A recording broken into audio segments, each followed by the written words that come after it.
딸아, 그거 당장 꺼라. 우리 가족 다 죽는다. 2018년 가을 북한 해산시의 어둑한 방 안. 아버지 김철수 55세의 목소리가 떨렸습니다. 하지만 20살 딸 연화는 USB를 컴퓨터에서 빼지 않았습니다. 아버지, 딱 5분만요.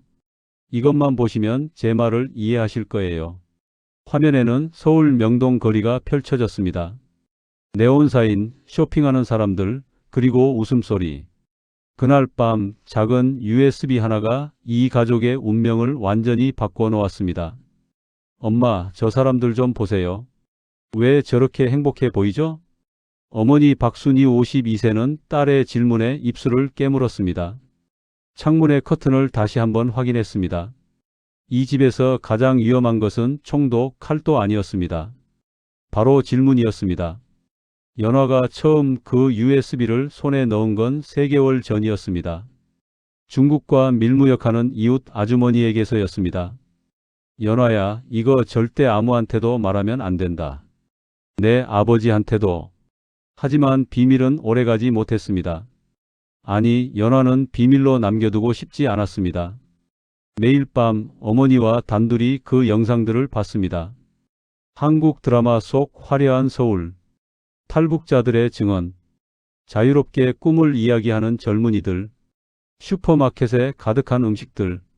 엄마, 거기선 정말 하루 3끼를 먹나요? 그런가 보구나. 우리도 갈 수 있을까요? 순이는 대답 대신 딸을 꼭 껴안았습니다. 52년을 북한에서 산 그녀는 알고 있었습니다.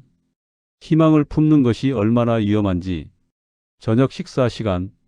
옥수수밥 반 공기와 무 한 조각. 김철수는 묵묵히 밥을 먹었습니다. 공장 노동자로 35년을 일한 그의 손은 굳은 살투성이었습니다. 아버지. 연화가 입을 열었습니다. 남한은 정말 우리가 배운 것처럼 지옥 같은 곳일까요?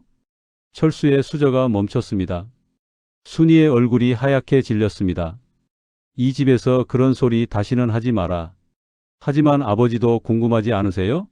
같은 민족인데 왜 우리만 이렇게 사는지, 왜 우리는 겨울에 춥고 배고픈지. 조용히 해. 철수가 벌떡 일어났습니다. 하지만 그의 눈빛에는 두려움이 가득했습니다. 분노가 아니라 두려움. 왜냐하면 그도 알고 있었으니까요. 딸의 질문이 정당하다는 것을. 하지만 55년을 이렇게 살아온 사람이 어떻게 모든 것을 부정할 수 있겠습니까? 그날 밤 철수는 잠을 이룰 수 없었습니다. 연화는 포기하지 않았습니다. 며칠 뒤 어머니를 통해 아버지에게 제안했습니다. 여보, 한 번만, 딱 한 번만 보세요. 그리고 판단하세요. 순이, 당신까지. 저도 봤어요. 그래서 확신합니다. 우리가 배운 게 거짓이었다는 걸. 52세 아내의 단호한 목소리. 철수는 처음 보는 아내의 모습에 당황했습니다. 결국 그날 밤 세 식구는 작은 화면 앞에 모였습니다. 첫 번째 영상. 서울의 야경. 저게 진짜입니까? 철수가 중얼거렸습니다. 두 번째 영상. 50대 탈북 여성의 인터뷰. 북에 있을 때는 몰랐어요. 사람이 이렇게 살 수도 있다는 걸. 저는 51세에 탈북했습니다. 늦었다고 생각했죠. 하지만 남한에 온 지 5년, 지금 저는 처음으로 인간답게 살고 있습니다. 철수의 손이 떨렸습니다. 세 번째 영상. 마트에서 장 보는 사람들. 저기 음식 좀 보세요. 저렇게 많아도 되는 겁니까? 네 번째 영상. 병원에서 치료받는 노인들. 탈북하신 분들은 의료보험 혜택을 받습니다. 아프면 병원에 갑니다. 돈 걱정 없이요. 철수의 눈에서 눈물이 흘러내렸습니다. 내가 평생 뭘 믿고 산 거지. 다음 날 저녁 철수가 먼저 말을 꺼냈습니다. 사실은 나도 한번 갈 뻔했다. 네? 연화와 순이가 동시에 되물었습니다. 1996년 고난의 행군 때 나도 압록강까지 갔었다. 철수는 담담하게 이야기를 이어갔습니다. 배가 너무 고팠다. 사람들이 길에서 쓰러져 죽어가는 걸 봤다. 그래서 결심했지. 중국으로 가자고. 그런데 왜? 내 엄마 때문이다. 그때 내 엄마 뱃속에 내가 있었다. 순이가 남편의 손을 잡았습니다. 강가에 섰는데 도저히 갈 수가 없었다. 만약 내가 잡히면 내 엄마와 태어날 아이는 어떻게 되나? 그래서 돌아왔다. 철수는 딸을 바라봤습니다. 연화야, 그게 너였다. 내가 너를 지키려고 그 선택을 했다. 그런데 지금 생각하니 그게 진짜 너를 지킨 건지 모르겠구나. 연화의 눈에서 눈물이 쏟아졌습니다. 아버지, 미안하다. 너를 이런 곳에서 20년이나 살게 해서. 아니에요, 아버지. 이제라도 늦지 않았어요. 우리 함께 가요. 새로운 곳으로. 알았다. 가자. 철수의 입에서 나온 세 글자. 하지만 그 무게는 천근만근이었습니다. 하지만 조건이 있다. 연화와 순이가 긴장한 표정으로 귀를 기울였습니다. 첫째, 절대 서두르지 않는다. 완벽하게 준비한다. 네, 아버지. 둘째, 세 명이 모두 함께 간다. 한 명이라도 빠지면 안 된다. 당연하죠. 셋째, 잡히면 나만 탈북하려 했다고 한다. 너희 둘은 끌려간 거라고. 아버지, 이건 협상 불가다. 내 조건을 받아들이든지 아니면 이 얘기는 여기서 끝이다. 순이가 남편을 껴안았습니다. 여보, 우리 함께 갑시다. 함께 살고 함께 죽더라도. 그날 밤부터 탈북 준비가 시작되었습니다. 철수는 35년간 공장에서 키운 꼼꼼함을 발휘했습니다. 밀무역으로 조금씩. 철수는 공장에서 부품을 수리하는 일을 맡아 중국 상인들과 접촉했습니다. 작은 수고비를 받고 그걸 모았습니다. 이 돈이면 브로커한테 줄 수 있겠어? 조금 더 필요합니다. 3명이면 1푼, 2푼. 6개월 동안 모은 돈은 미국 달러로 3,000불이었습니다. 철수는 압록강을 여러 번 탑사했습니다. 여기는 경비가 교대하는 시간이 새벽 4시요. 밀무역 지인이 귀띔해줬습니다. 물살은 4월이 제일 약하오. 얼음도 녹고 장마는 아직이니까. 철수는 작은 수첩에 모든 것을 기록했습니다. 경비 위치, 교대 시간, 물살의 강도, 달의 밝기까지. 가장 위험한 단계였습니다. 내가 아는 조선족이 있어. 믿을 만한 사람이요. 하지만 철수는 신중했습니다. 3번의 만남 끝에 겨우 신뢰를 쌓았습니다. 가족 3명. 압록강 건너 중국까지. 거기서 남한 대사관으로 연결. 가능하오? 가능합니다. 하지만 돈이 3,000불. 브로커가 고개를 끄덕였습니다. 2019년 4월 15일. D-5. 철수는 형에게 편지를 썼습니다. 형님, 이 글을 읽을 때쯤 저는 이미 멀리 있을 것입니다. 용서하십시오. 하지만 저는 제 딸의 미래를 선택했습니다. 언젠가 형님도 이해해 주시길. 순이는 평생 모은 작은 물건들을 챙겼습니다. 딸의 어릴 적 사진 한 장, 결혼 반지, 어머니의 유품인 은비녀. 이것만 가져갈게요. 추억은 가벼워야 하니까. 연화는 그 USB를 가방 깊숙이 넣었습니다. 이게 우리를 바꿨어요. 이것도 함께 가져가야 해요. 2019년 4월 20일 새벽 3시. 달도 없는 깜깜한 밤. 세 사람은 집을 나섰습니다. 뒤돌아보지 마라. 철수가 말했습니다. 하지만 그 자신도 한번 뒤를 돌아봤습니다. 55년을 산 집, 땅, 그리고 추억. 아버지 가요. 연화가 아버지의 손을 잡았습니다. 압록강까지는 15km. 산길로 3시간을 걸어야 했습니다. 여보, 괜찮아요? 순이가 숨을 헐떡이며 물었습니다. 52세의 몸에 이 길은 가혹했습니다. 괜찮소. 계속 갑시다. 새벽 4시 30분. 드디어 압록강이 보였습니다. 브로커가 강변에서 기다리고 있었습니다. 빨리 오십시오. 경비 교대가 오시입니다. 30분밖에 없습니다. 철수가 강물을 봤습니다. 4월이었지만 물은 여전히 차가워 보였습니다. 연화야, 내가 먼저 가라. 싫어요. 함께 가요. 말 들어라. 만약의 경우에 아버지, 저 먼저 갈게요. 그러니까 빨리 따라오세요. 약속하세요. 연화가 먼저 물에 들어갔습니다. 차가운 물이 온몸을 감쌌습니다. 으, 차가워. 괜찮니? 순이가 다음이었습니다. 딸을 따라 물에 들어갔습니다. 마지막으로 철수, 강 한가운데쯤 왔을 때였습니다. 거기서 북한 경비병의 목소리 발견됐습니다. 빨리. 브로커가 중국 쪽에서 소리쳤습니다. 탕, 탕. 총소리가 울렸습니다. 아버지. 연화가 소리쳤습니다. 계속 가. 멈추지 마. 철수가 외쳤습니다. 팔에 총알이 스쳤지만 계속 헤엄쳤습니다. 탕, 탕탕. 더 많은 총소리. 하지만 세 사람은 멈추지 않았습니다. 마침내 중국 땅에 발을 디뎠을 때 세 사람은 진흙투성이에 온몸이 떨렸습니다. 빨리 차로. 브로커의 차에 올라탔습니다. 뒤를 보니 북한 경비병들이 강 건너편에서 총을 겨누고 있었습니다. 하지만 국경을 넘을 수는 없었습니다. 차가 출발했습니다.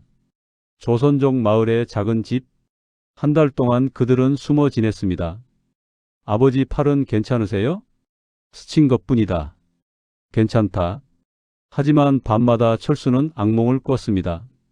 만약 총알이 정통으로 맞았다면? 만약 딸이 맞았다면? 여보, 잘못된 선택이었을까요? 순이가 불안한 목소리로 물었습니다. 아니요. 우리는 제대로 선택했어. 이제 돌아갈 수 없어. 한 달 동안 공안의 검문을 피해야 했습니다. 탈북자를 찾는 중국 경찰들. 조용히 지내십시오. 절대 밖에 나가지 마십시오. 브로커의 경고. 긴장의 연속이었습니다. 2019년 5월 20일. 드디어 남한 대사관으로 가는 날. 새벽 4시에 출발합니다. 차로 2시간 거리입니다. 세 사람은 차에 올랐습니다. 철수는 계속 기도했습니다. 평생 신을 믿지 않았던 그가 제발 우리 가족을 지켜주십시오. 검문이다. 엎드리십시오. 브로커가 긴장된 목소리로 말했습니다.